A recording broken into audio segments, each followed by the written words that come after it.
بسم اللہ الرحمن الرحیم۔ السلام علیکم ورحمۃ اللہ وبرکاتہ۔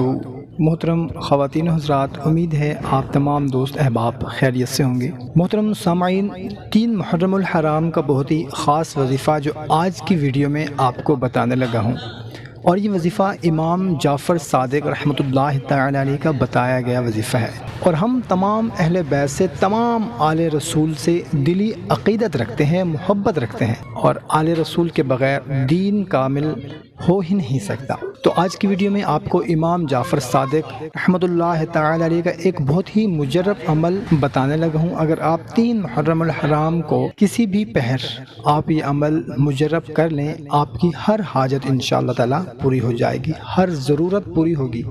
ایسا خاص وظیفہ ہے۔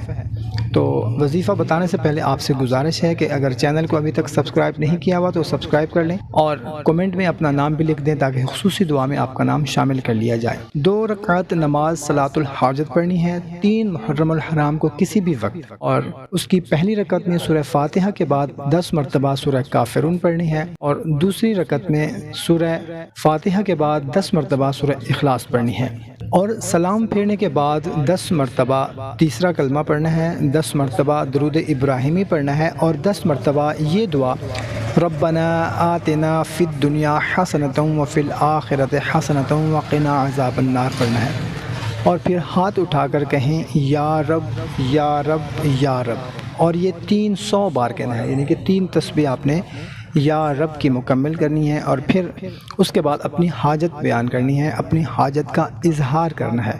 اللہ تبارک و تعالی آپ کی پریشانی دور فرمائے گا، آپ کی حاجت پوری فرمائے گا۔